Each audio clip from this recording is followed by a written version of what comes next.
So, good morning mga kabayan. Welcome back sa ating panibagong video. Ganito pala mag-voice over mga kabayan. Ang pangit ng boses ko. Kaya ayaw ko talaga mag-voice over. Pag mag-vlog mga kabayan kasi nagme-mental block ako. Hindi ako alam kung ano sasabihin ko. Anyways mga kabayan, ay yung nakikita nyong video ngayon is yung magawa kami ng gulong namin sa scooter. Pinalitan namin yung gulong namin ng tubeless mga kabayan kasi mahirap dito sa Croatia maghanap ng vulcanizing ba. So laging napa-flat yung gulong na yan. So pinalitan namin ng tubeless mga kabayan para hindi na ma-flat-flat yung gulong natin sa scooter. So in-order ko pala yung gulong mga kabayan no, sa Temo mga kabayan. Kaya ayan, mano-mano namin kinakabit. So nilaga ko muna yung gulong na yan para lumambot mga kabayan, pero mahirap pa din ipasok dyan mga kabayan kasi wala kayong mga tools para sa paglugit-lugit ng gulong na yun mga kabayan.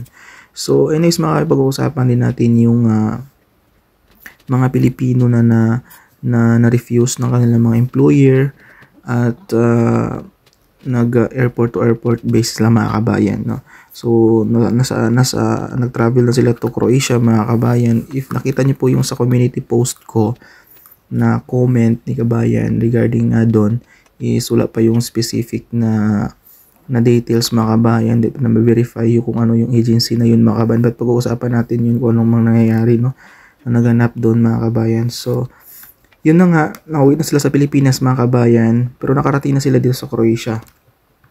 Meron na silang visa and everything, maka-complete requirements lang sila, pero yung sabi nga ni kabayan is nirefuse sila ng employer nila dito sa Croatia mga kabayan. So kumbaga hindi natuloy yung kanilang job offer mga kabayan, no? So pero kompleto na sila nakapag-process, nakabayad na sila ng placement fee mga kabayan, everything sa employer nila or sa agency na yun. So nasa Croatia airport na sila mga kabayan. And sinabi ng immigration sa kanila is correct me if I'm wrong sa nag-comment, sa nag-message sa akin, no. Sabi niya doon is naharang sila sa immigration kasi tumawag yung employer nila sa immigration na hindi sila pwedeng ma-entry sa Croatia kasi na-refuse na sila, wala silang job, walang job offer na ibinigay sa kanila mga kabayan dito sa Croatia. So pinauwi sila sa Pilipinas mga kabayan. Kumbaga airport ng Croatia to airport ng Qatar to Philippines, or Dubai to Philippines mga kabayan ang nangyari sa kanila. So malaking ginastos nila mga kabayan, nasa 200k daw ang ginastos nila mga kabayan. So sana nga may makontak ako mga kabayan na sa Sham sa kanila makausap natin para ma-verify natin kung anong agency yun, no, para malaman natin kung anong totoong nangyari sa kanila. But for now mga kabayan, naghahanap pa ako ng mga details mga kabayan about doon mga kabayan. So may nakausap nga ako na isang kabayan, kilala niya po yun. Yung sa Sham na yun, may nakilala siyang isa doon mga kabayan, naka-message niya. So meron kaming conversations. So nagtanong din ako regarding for that mga kabayan sa issue na yun. So ang nangyari nga daw, tumawag yung employer sa immigration. So nauwi sila ng Pilipinas. And yun nga mga kabayan, sana mag-ingat kayo sa pag-apply dito sa Croatia. Hindi po kayo basta-basta mag-apply mga kabayan, especially pag direct hired mga kabayan dito sa Croatia, o pag nakita nyo lang sa Facebook. So mag-apply kayo mga kabayan. So mag-ingat, beware kayo mga kabayan sa pag-apply. And sana mag-background check muna kayo mga kabayan before kayo mag-apply talaga if direct hired kayo, no?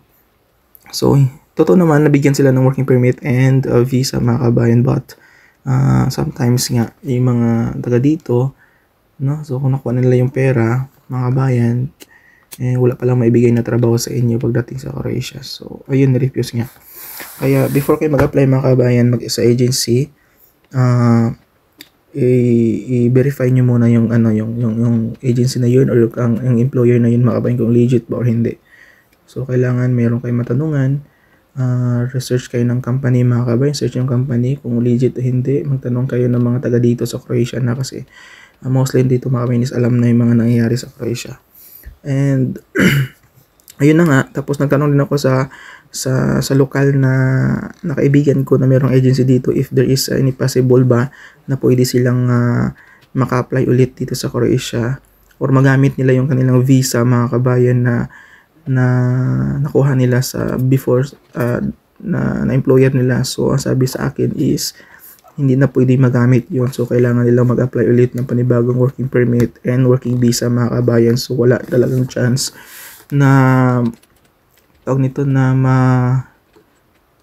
magamit yung kanilang visa na in-apply before mga kabayan. So, sad to say mga kabayan, hindi talaga sila pwedeng makuha ng agency na yung nakausap ko. So, ang kailangan lang gawin is mag-apply ng panibagong working permit and visa mga kabayan, maghanap ng agency na legit papunta dito. But yung trauma nga mga kabayan, no, sa mga kabayan natin na siyam na yon is napakasakit mga kabayan kasi nga malaking ginastos, efforts mo pa, no mga kabayan.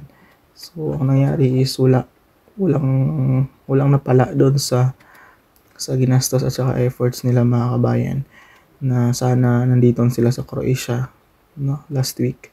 So walang nangyari mga kabayan, so kawawa.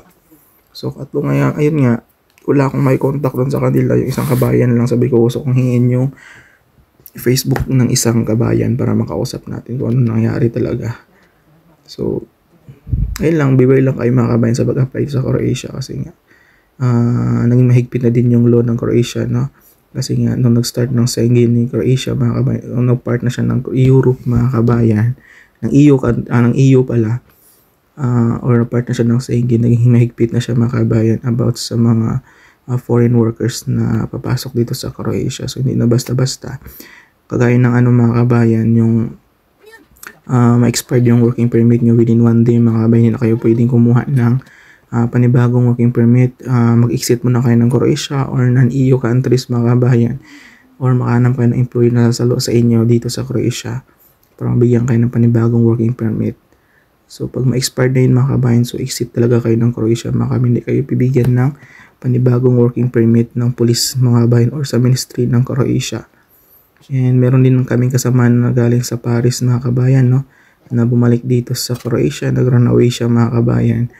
And yun nga, meron siyang record na runaway mga kabayan. So expired yung kanyang working permit, matagal na panahon na, so bumalik siya sa Croatia. So may na-pending pala siyang kaso dito mga kabayan sa Croatia. So hindi siya binigyan ng working permit ng ministry ng Croatia, at saka kailangan niyang umixit sa non-EU countries or uwi siya ng Pilipinas mga kabayan. So binigyan siya ng 30 days mga kabayan na maka-exit ng Croatia.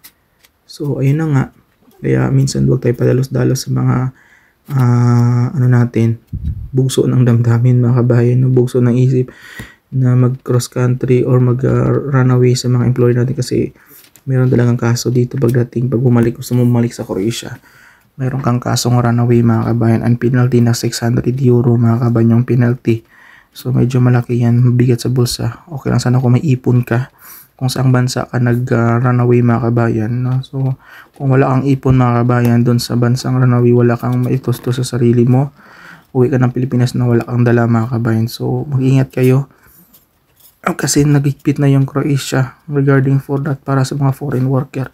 So kailangan natin tiyagain yung mga trabaho natin mga kabayan dito sa Croatia, kasi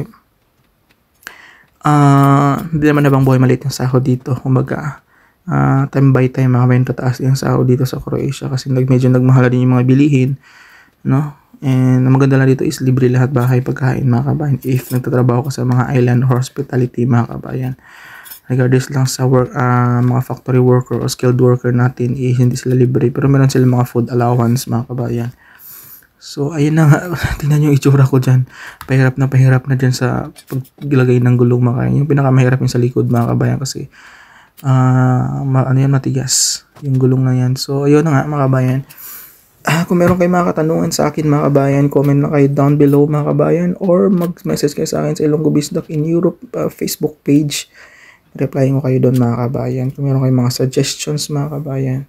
And maraming salamat sa mga walang sawang nagko-comment, sa walang sawang nag-subscribe sa ating YouTube channel. Maraming salamat. Don't skip ads mga kabayan, kasi malaking tulong po sa akin yan. Kasi uwi ako ng Pilipinas for this year mga kabayan, magamit ko yun. And ayun lang, sa mga bagong nanood dito is please don't forget to subscribe my YouTube channel, click notification bell para ma-notify ka sa panibagong vlog natin dito sa Croatia and updated mga kabayan.